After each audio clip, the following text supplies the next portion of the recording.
Last night I was at the dinner table with my beautiful wife, and I was working hard on my laptop, and so was she. And then she sort of looked consternated. That's the word we're going to use. And she ran upstairs to grab something, and she came down with this. It is an adult coloring book. Now, you've probably seen these. They are designed to help us as adults really gather our attention, focus in on something that allows us to get rid of all the distractions and try to color in between the lines. And they're complicated pictures, you guys. I mean, let me show you what she colored. It's right here. So it is a picture of what is this? A seahorse, right? This is my wife's beautiful artwork. She didn't quite finish it, but she was in a meeting and she started coloring this. And it got me thinking, why is this so interesting for her and me? Why do we love to do things like this?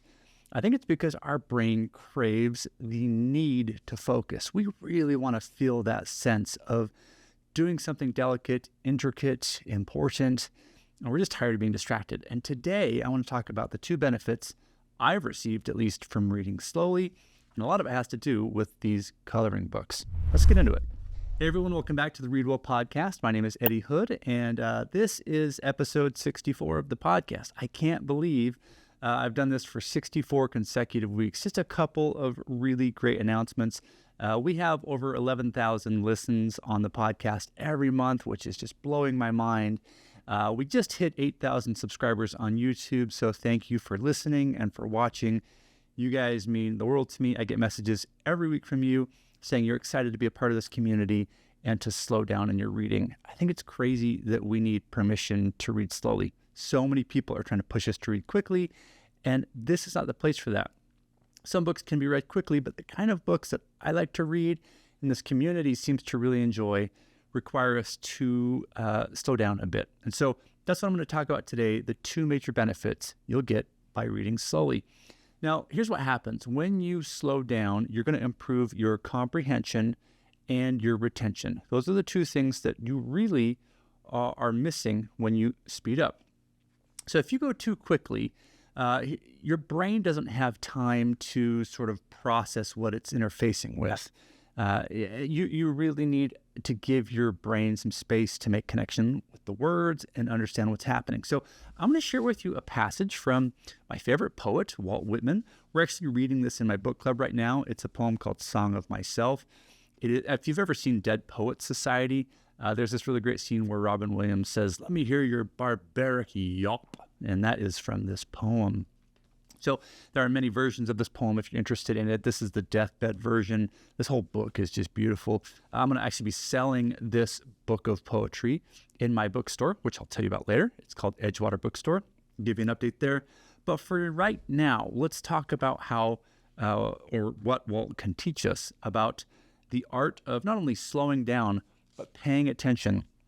And this is coming right out of Song of Myself. Now, I'm going to read this twice to you. I'm going to read this at a rate that is kind of quick because we can read quickly. And I want you to see how that differs from when I read it at the pace I usually read. So here is how many people might read. It says, "Stop this day and night with me, and you shall possess the origin of all poems. You shall possess the good of the earth and the sun. There are millions of suns left. You shall no longer take things at second or third hand, nor look through the eyes of the dead, nor feed on the specters in books. You shall not look through my eyes either, nor take things from me. You shall listen to all sides and filter them from yourself. Okay, now you can probably read even faster than that. In fact, if you've taken speed reading courses, you could have read an entire page or two in that amount of time. But here's the thing. Let's pretend that Walt Whitman came to your house, right? The greatest poet, in my opinion, and many people really enjoy his work. And let's say he sat down at your dinner table and you pushed a button on Walt's forehead that made him speed up to 2x, right? He just started talking really quickly and reciting his poems. Do you think he'd really do that? Would you encourage Walt to pick up the pace so that you could get on with your life? Or would you think, oh my goodness, this is one of the greatest poets ever. He's about to share something really beautiful with me. I actually kind of want to slow it down and pay attention, right? So this is, first of all, comprehension. When Walt shares his poetry with you, or Dickens shares his novel with you, or, Jane Austen and you're reading Emma, whatever you're reading, if you want to comprehend what's happening, you have to slow down. I don't know if you've ever been in a conversation where people just speak too quickly. In fact, I'm guilty of that on this podcast. Sometimes I re-listen to my episodes and I'm like, oh my gosh, I've got to slow down. It's just because I'm so excited to talk to you guys. But I'm trying right now actively to read and speak at a pace that is more conversational and better for comprehension. And yeah, if you've ever tried to listen to somebody who can speak really fast and they go like this and they're on and off and on and off and on and off, first of all, you get tired. But second of all, you don't have time to understand what they're really saying. So let's work on comprehension first. I'm going to reread this passage and let's see what you think about it. This is the rate that I read when I'm reading by myself, and this is what I hear in my head. Stop this day and night with me, and you shall possess the origin of all poems. You shall possess the good of the earth and the sun. There are millions of suns left.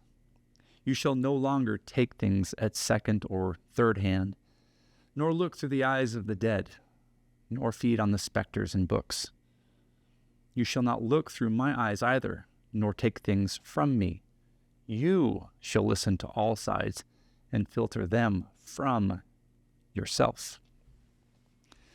So definitely a distinct difference here in the reading speed, but there's a couple things that are happening. First of all, that inner critic in you, that sort of hustler, might be saying, oh my gosh, this is too slow. We're never going to get through this book.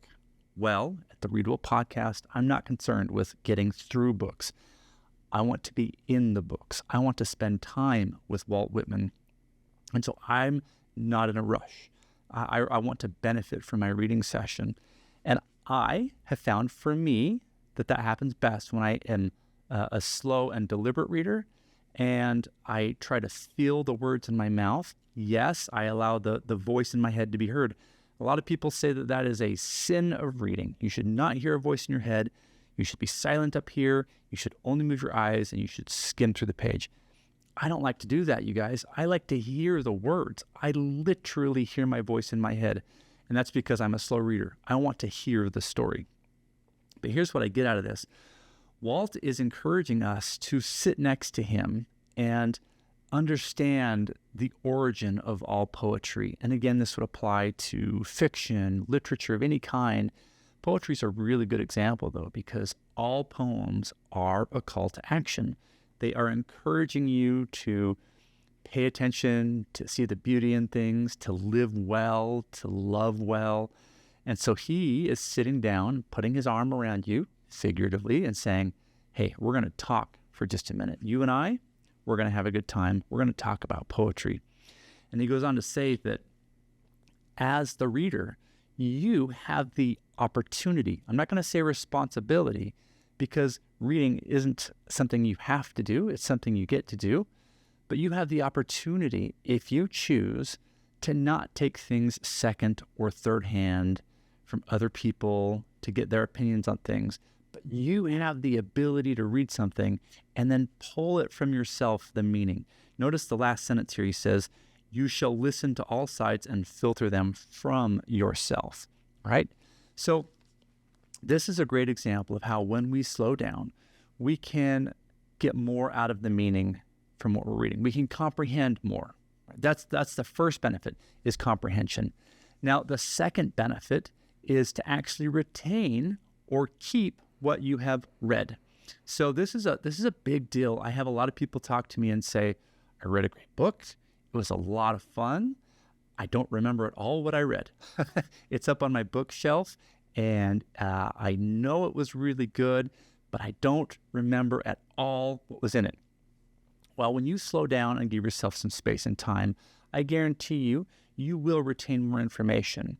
This actually leads really well into the announcement I want to make for the bookstore I'm launching. If you've been following my story, I have a playlist on YouTube titled Edgewater Bookstore. I'm launching my dream bookstore, and one of the things I'm doing is I'm creating custom notebooks to help us retain more from what we read. So this is the first one I did. I just made a whole video on this thing, on the process of building it. But these little notebooks here are another great way to retain what's important to you as you read. Now, you don't need to use my notebooks. You can use any piece of paper. You can do digital notes. But I know a lot of people have said to me, I don't like writing in my books. And I also don't like digital notes because it feels so impersonal. So I'm building these for those people who would like to keep their notes consolidated somewhere else. Anyway, when we slow down, we get to improve our comprehension, what we understand, and we get to retain more of what we read. So those are the two benefits. And I think if you try this, next time you sit down to read, try and hear your voice at a speaking pace, right? Let it slow down and let yourself be with the words. And I guarantee you, you will comprehend more and you'll retain more. Thanks for watching, everybody, and thanks for listening. As always, remember to read slowly, take notes, and apply the ideas. I'll see you next time.